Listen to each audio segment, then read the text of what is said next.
Olá pessoal, no nosso Momento Quatrum de hoje, vamos conversar com o Arthur Gomes, nosso sócio da Quatrum, sobre um assunto de suma importância, que é como agem os órgãos fiscalizadores, tanto eles federais, né, como a gente tem a Receita Federal, como o estadual, nossa própria Receita Estadual, e até mesmo o nosso município.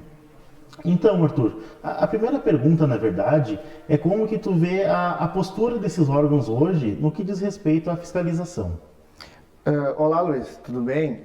A postura de fiscalização dos órgãos competentes, tanto na esfera estadual como federal ou municipal, ela vem sofrendo algumas alterações devido à implementação de novas tecnologias. Hoje é muito comum o cruzamento de dados. Né? Aquelas presencial, cada vez elas vêm sendo diminuindo mais e sendo substituídas pelo cruzamento de dados, onde as informações são analisadas eletronicamente. Isso em função da redução do quadro pessoal, que até vem sendo reduzido de técnicos tributários, de fiscais tributários, mas também o aumento de fato da tecnologia, da inteligência artificial. Então o comportamento vem sofrendo uma alteração em função da tecnologia. Perfeito. E essa tecnologia, esse cruzamento de dados, porque a gente escuta muito falar no cruzamento de dados. Como que funciona, como que se dá esse cruzamento? É por declarações, enfim, como que no final das contas esse cruzamento interfere e de certa forma até entrega as informações para os órgãos fiscalizadores? Bom, Luiz, esse cruzamento de dados, como o próprio nome diz, é cruzamento. Ele consiste em uma informação ter diversas origens, não só uma origem, é diversas origens para que elas levem a informação para o fisco, que ele tem supercomputadores e eles vão analisar essa informação. Na prática, como é que funciona isso? Tu vai ter uma informação lá na empresa, que pode ser através da emissão de uma nota, de um conhecimento de transporte, de uma operação no cartão de crédito. Tu vai ter empresa a informação no cliente que recebeu aquela informação, se deu entrada na nota ou não. Vai ter obrigações acessórias que as receitas nos cobros, que são DCTFs, GIA, existe o sistema SPED. Então existe uma série de obrigações acessórias que elas entregam as informações para os fiscos. Tudo isso gera um monte de informação, que aí o supercomputador, a inteligência artificial que existe, ela vai fazer o cruzamento de dados. Então, por exemplo, na prática, se tu compra um imóvel e não declara, o cartório, o registro de imóveis, ele declara essa operação que aconteceu. Então vai ter uma informação tua que tu não fez nenhuma compra, mas em contrapartida vai ter uma informação do registro de imóveis que teve a compra daquele imóvel. E aí existe uma diferença. Isso é o cruzamento de dados. Então, de certa forma, a tecnologia, nessa mudança que estamos vivenciando diariamente, ela vai aumentar muito ainda esse cruzamento de dados, né? Talvez tanto seja verdade essa informação, porque a gente pode ver menos, como a gente via antigamente, blitz da Secretaria da Fazenda, os próprios fiscais da Receita indo até as empresas. Então esse cenário, essa forma de fiscalizar vai passar por essa mudança ou já está passando por essa mudança também, né? Sim, sabe, Luiz, que até se olhar percentualmente o número de fiscais e técnicos tributários dos estados e da Receita Federal ele vem diminuindo, né? Mas o número de fiscalização de processo ele vem aumentando. Por que isso? Por causa da inteligência artificial. Então, que nem você falou, a presença na estrada, antigamente era muito comum a gente ver barreiras do ICMS na estrada, fiscalizando as notas, se tinha os impostos destacados, recolhidos, canhou tudo certinho.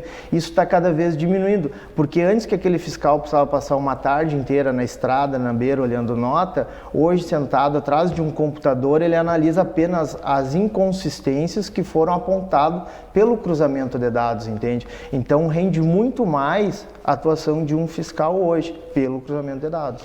Perfeito. Então é sabido, né, que cada vez mais a gente está sendo fiscalizado automaticamente, de certa forma, né? Tu sabe, Luiz, que até é mais ou menos nós estamos nos fiscalizando, né? Nós estamos gerando a informação para ele nos usar. É como se fosse quase uma denúncia espontânea. Nós estamos declarando automaticamente para ele. É só questão deles analisar. Isso é uma questão que a gente, né, na verdade, como contador, a gente tem esse dever de explicar para o cliente, para ele estar ciente, né? E claro também, e trazer sempre a empresa no bom caminho, fazendo as operações corretas, porque de certa forma isso está sendo tudo entregue para o fisco, né? Então, aquele pensamento que você tinha antigamente, hoje em dia tu se entrega automaticamente, né? E visto isso, Arthur, o que teria assim, para deixar para o empresário que está nos assistindo algumas práticas que acontecem que às vezes vamos dizer, sem o empresário às vezes tem maldade num simples empréstimo de máquina de cartão de crédito, por exemplo, pode causar um transtorno gigante para a empresa, né? O empresário, porque tudo isso são mudanças que estão acontecendo, essas tecnologias estão sendo inseridas pouco a pouco, né? Então hoje até os órgãos de fiscalização eles estão aprendendo a lidar com a quantidade de informação de dados e dessas tecnologias. Então o que é importante para o empresário entender? Que primeira coisa é mudança no comportamento dele, né? Porque antigamente era comum, quando se tinha uma fiscalização, um processo, do próprio empresário ou o contador ir lá conversar com o fiscal, entende? Isso cada vez vai existir menos, porque no cruzamento de dados vai ser apontado as diferenças.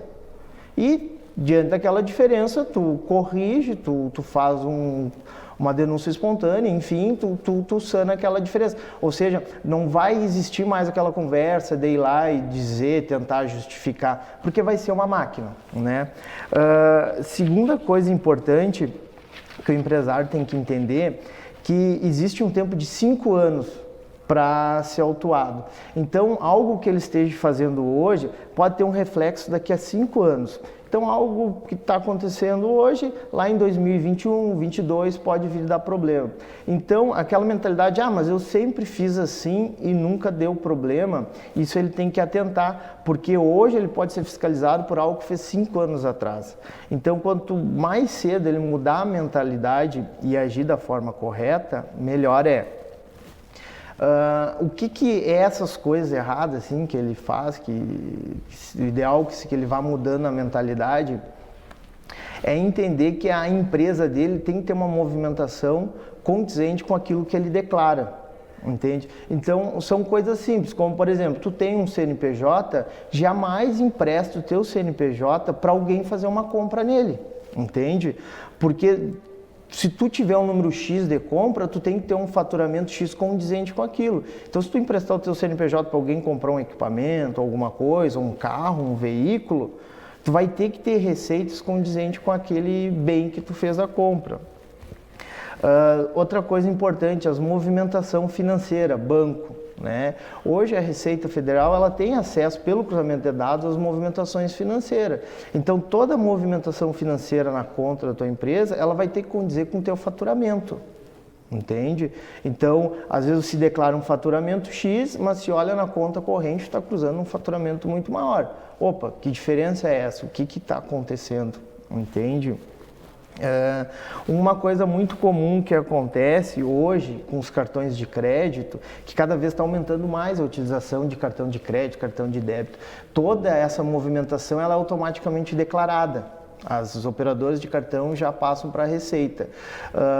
Então, assim, passou no cartão, tem que ser declarada essa venda. Ou que em alguns casos a gente sabe de que empresta a máquina de cartão de crédito para um amigo, empresário, para a empresa do lado, vizinho, para passar aquele valor e tu repassa o valor para o amigo, vizinho, enfim. Isso não pode acontecer. Tem que ser passado na máquina realmente aquilo que for venda para a empresa, né? E ser declarado, recolhido o imposto. Claro, né, Luiz, sempre lembrando, o certo é de declarar e recolher imposto sobre o que de fato foi faturado, né?